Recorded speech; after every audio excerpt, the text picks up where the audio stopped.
seen soutien yi moo desoon te je pense que le fait que cette fois-ci ni ñoom ñu engagé wu je pense que loolu aussi dina nekk benn pas bu décisif am na aussi pays yoo xamante ne commencé nañu reconnaître li nga xamante ne moom mooy Palestine en tant que pays en tant que état du moins et loolu aussi dafa am solo bu baax si en tout cas démarche yi nekk di def actuellement ñu jàll bismillah. Aïcha ñu jàll ci beneen actualité. Le commissariat central de Kaolack a procédé à l'interpellation de 9 individus pour association de malfaiteurs, vol aggravé, détention et usage de chanvre indien. Ces interpellations font suite à l'exploitation d'un renseignement opérationnel signalant qu'un groupe de jeunes occupait une chambre au quartier Parcelles Assainies à Kaolack où ils s'adonnaient au trafic de chanvre indien, à des agressions, des vols ainsi qu'à la prostitution clandestine. Une perquisition a été effectuée à cette adresse, aboutissant dans un premier temps à l'arrestation de 6 personnes, dont une fille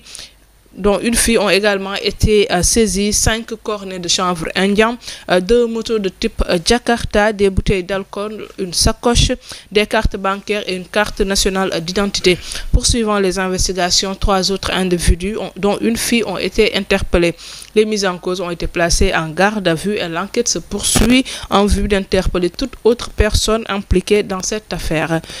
Jay, ñoom liñ leen di toppee sax daa xaw a bare et 9 personnes lañu si 9 personnes yi finalement ñaar ñu jigéen lañu parce que première arrestation bi 6 personnes ñu jëkkoon jàpp amoon na kenn ku jigéen ba ñu amaatee ñeneen ñoo xamante ne tegaat nañ leen si loxo amaat na keneen ku jigéen koo xam ne bokk na ci. liñ leen di toppee nag mooy li nga xamante ne moom mooy liñ leen di toppee nekk si déjà trafic de chanvre indien mais aussi li nga xamante ne moom mooy vol ak prostitution clandestine. waaw xam nga góor a jigéen moom fu ñu jaxasoo moom yaakaar la nga mujjee tudd moom dana ca bokk. autant plus moom agression moom fu mu amee tamit fu ñu nee agression wala vol am na moom di jëfandikoo yenn xeetu si ne bari aussi da ca am parce que ñi koy def ñu ci bari mooy ñi yàquñu rek ñoo xamante ne ni voilà ña ngay tux ak ña ngay def naka su dul noonu. maintenant dañuy féliciter ñi nga xamante ni moo di les xam ndax commissaire central bu commissariat central bu commissaire xam bu ndax bu Touba Ndorong la xaw ma ndax bu fële en tout cas ñu ngi leen di féliciter bu baax a baax. insécurité moom yaakaar naa ne ñun waa Kaolack moom daf ñoo sonal trop surtout sax na ci zone bi nga xamante ne adresse bi ñuy joxe ni fa lañ leen jàppee muy parcelle. bokk na ci yenn ci gox yi nga xamante ne li jëm ci insécurité bi pratiquement dafa xaw a bari parce que parcelle ay jamono ay sànc ba léegi sax sànc am na ko yoo xamante ay sàncaan lañu te sàncaan fu mu am defkatu ñaawteef yi dañ fay bëgg di làqatu parce que dafay làqatu dafay nekk yenn zone yoo xamante ne yu calme la donc li jëm ci sécurité aussi tamit yaakaar naa ne bokk na ci li ñuy jooy lu bari ci Kaolack donc bu ñu gisee yii ça nous rassure un peu pour mën a xam ni kat ni ñoom ñi defkatu ñaawteef ñu ngi leen di bàyyi xel mais aussi tamit ñu ngi leen teg loxo maintenant da ci déplorable rek mooy soxna yi ñu ci dégg vraiment bu njëkk ba góor nga daan dégg wàllum yi ñu mel mais léegi da ngay ci dégg ay jigéen voilà ci wàllum cinéma rek wàllum càccak wala wàllum li ñu mel en tout cas c'est un peu déplorable mais daal ñu ngi leen di ñaaxaar rek bu baax a baax ndaw Kaolack yi surtout ñu xam ni dañ leen soxla xam ni jeunesse su Kaolack aussi tamit dañ leen soxla Kaolack daf leen soxla pour li nekk jëm ci avenir u Kaolack ñu bàyyi ci xel bu baax a baax di féliciter encore une fois lii di les forces de l'ordre waa police ñoom ñi nga xamante ne ñoo def li ñu mel ñu continuer aussi tamit liggéey bi. merci beaucoup Jé am na solo caporal. waaw toujours dama leen di ñaanal takk dere muy képp koo xamante itam moom aussi ngay takk li nga xamante ne moom wala ngay sol li nga xamante ne moom mooy tenue muy sapeur pompier muy service d'hygiène muy ñëpp ñoom daal ñu ngi def lu am solo loo xamante ne askan wi ñu ngi koy rafetlu bu baax a baax surtout fan itam lu ñuy dégg ne ci jàpp nañu dafa bari lool barki démboo Njaay ci an pël la woon tey gis nañu ne Kaolack te yaakaar naa ne am na feneen ak feneen foo xamante ne am na te aussi itam fësaluñ ko kon daal chapeau à ñi nga xamante ne ñoom ñooy force de défense et de sécurité yi gendarme muy police ñoom ñëpp daal ñu ngi leen di ñaanal jàmm ak salaam parce que itam moment ñu ngi def travail bu remarquable. na solo en tout cas même ñoom sax police nationale ñi ngi doon def aussi benn grande opération de sécurisation fële ca Mbour waaw ci nuit du mardi 7 au mercredi 8 octobre tamit pour gën a garantir li nga xamante ne moom mooy sécurité des personnes et des biens mu mel ne en termes de sécurité moom actuellement ñi ngi seetlu jéego yu mag yoo xam ne ñu ngi ko ci defee loolu aussi ça va rassurer la population et que ni ñu ko gisee c'est un peu partout en même temps au Sénégal et ça c'est une chose à saluer aussi kon de war nañoo dugg Mbaleng moom war nañoo dugg Mbaleng de dëkk village bi ma yaroo da nga doo xëy rek ñu ne yóbbu nañ diw fekk dañ ko fekk muy doxantu ci village bi nag yóbbu ay ramas yu garaaw la ñuy ramas non da cee baax ramas bu njëkk ba dafa doon indi opération macha allah dafa doon dalal xel bu njëkk ba ramas bu njëkk ba vraiment da nga daan toog 20h 21h gars yi génn def benn raafal boo xamante ne ni voilà ñëpp lañuy voilà loolu dafa des fois nga toog ba ci yàgg raxas mu bañ a gëj c'est-à-dire que tamit ñoom ni ñu koy defee da ngay jékki-jékki dañuy toog benn temps bu durée bu kii te damay revenir ci Kaolack dafa nekk zone boo xamante ne ni pratiquement dafa Carrefour la sax waaw pour làqatu pour nit def ñaaw te làqatu fa c'est facile parce que tey jii bu dee da nga ko defee feneen Kaolack nga mën a ñëw làqatu quelque temps nga mën a génn pour allier peut-être dem Gambie wala nga dem feneen bu dee tamit da nga dem ci beneen dëkk defee ko fa aussi tamit Kaolack ngay dugg pour mën a ñëw Kaolack déjà mën fa làqatu yooyu doon donc dafa nekk zone boo xamante ni dafa nekk zone bu dense ci wàllum dem géeg wàllum dikkalanteeg yooyu même ñi ngay dégg ci wàllum cinébar géeg yooyu noonu pratiquement Kaolack dafa nekk zone boo xam en tout cas zone de transit la boo xamante ne nii dara mënut a dugg Sénégal te du jaaree foofu noonu dara mënut a génn Sénégal te du jaaree foofu noonu. léegi nag bu dee dañ koy def lii nii de manière générale fépp de manière générale dina tax ba sax ñoom waaye kat defkatu ñaawteef yi nañ mën a toog dal tuuti xam ni kat waxtu yi nii ñu ngi leen di rëbb. et ce qui est sûr et certain man dama koy wax toujours suñ force de l'ordre yi am nañu xarañteef goo xamante ne nii macha allah bu ñu jugee rek pour arrêter dara dañ koy arrêter. la preuve en est que fii loo def fi ñaawteef bi nga fi def bi nga jàpp ni boo ko defee rëcc fi nga koy defee ak fu ñu lay tegee loxo daanaka benn la parce que tey am nañu xarañteef goo xamante ne ni lépp loo xam ne bëgg nañ koo saytu bëgg nañ koo xam ku ñu bëgg a topp mën nañ la topp fu ñu la bëgg a jàpp mën nañ la jàpp lu ñu bëgg a def mën nañ koo def maintenant am nañu matériel yi ou pas et cetera est-ce que am nañu élément yu doy wala amul peut-être loolu la ñuy wax mais bu fekkente ne tey ji état bi jàppale la leen tey ñu am tey assez de bras tey am assez de matériel yi leen mën a permettre ñu mën a def yenn parce que yenn si di boo ci bëggee dugg yenn ñaaw ko def ko ñaaw boo leen bëggee topp foog nga am matériel aussi tamit loo xamante ni tey yow moom nga mën a protéger wu en tout cas lii moom dañ koy saluer bu baax a baax gis de temps en temps même ici à Dakar des fois nga dégg ko carrément dem nañ zone sangam def nañu perquisition zone sangam jëlee nañ te heure bu ñu dee perquisition bu ñu ñëwee dañuy indiwaat loo xamante ne tey jii ni tey ay ñaaw teef ak ñu doon def lu ñaaw lu bon ak wala boog jël yenn xeetu yu bon yoo xamante ne nii en tout cas dañ ko doon jëfandikoo donc dañeen di ñaax rek ñu gën ko continuer bu baax a baax ngeen xàmmee man ak man waaw parce que ñoom mënuñoo génn rek ñoom ci man rek ñoo xamuñ dara gën ñoo jàppale ci côté li nga xamante ne moom mooy nawetaane parce que jamono yi da nga gis nga xëy benn jour ñu ne tel dëkk par exemple Tëngéej ñu ne arrêté nañu définitivement li nga xam maanaam arrêté nañu final bi en attendant maanaam tëj nañu li nga xamante ne moom mooy kii bi en même maanaam aj nañ leen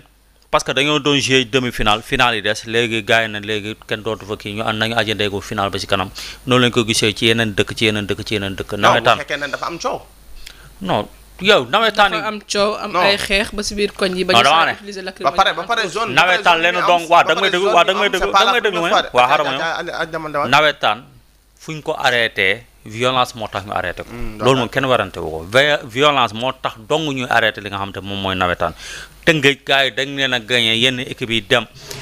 garab bu ñu fekk buddi ko yenn garab yi nga xamante seen yoon nekk ñu buddi ko vitre yu ñu romb toj ko comprendre nga saccagé yooyu yëpp nekk loo xamante ne dafa jëm ci mbirum nawetaan nañ delluwaat ca cosaan la nawetaan bu ci ASC di ci dëkk boog day am loo xamante ne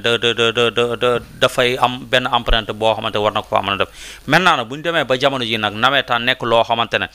waa dëkk ba sax ñoom ñooy moolu ne gars yi yàlla bu fi nawetaan wala yàlla bu fi mat sa am loolu kat gars yi war nañ ci mën a xoolaat seen bopp bu baax a baax a baax ba moo fay yéen a bokk kon li ngeen di wax waaw loolu la ñuy wax non loolu sax li gën a favori mooy ASC léegi ñoo bari benn ASC moo fa amoon ñëpp tourné autour de ci benn ASC boobu mais léegi da ngay gis benn koñ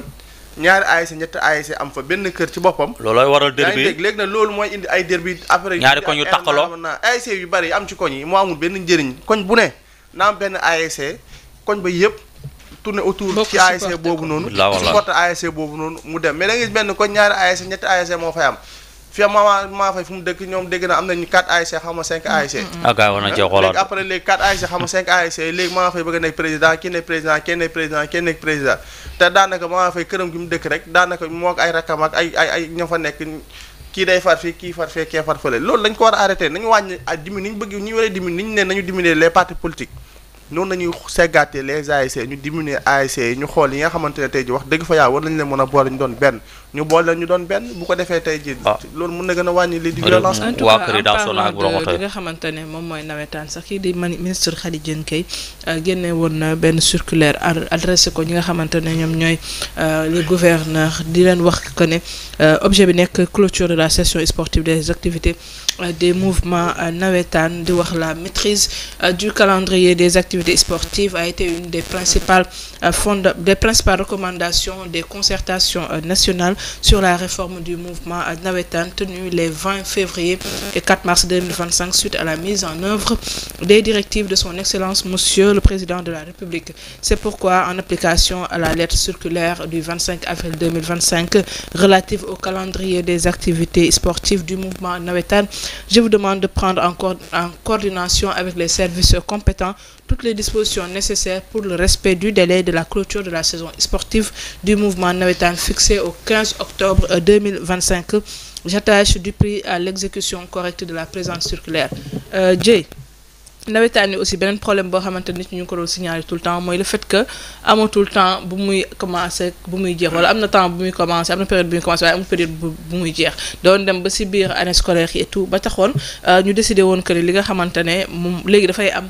date bi nga xamante ne moom lay jeex ministre bi def rappel pour fàttali nit ñi que ils ont intérêt à prendre toutes les dispositions ba nga xamante ne 15 octobre moom nawetaan day tëj saison nawetaan day tëj. waaw effectivement xam nga tey nawetaan bu njëkk ba dafa amul lu ko inspiré woon. mooy da ngay dëkk ci koñ nga jàng ba école tëj ñu ne nañ dajale xale yi ci koñ bi ñu def nawetaan na ñu dañu ko jël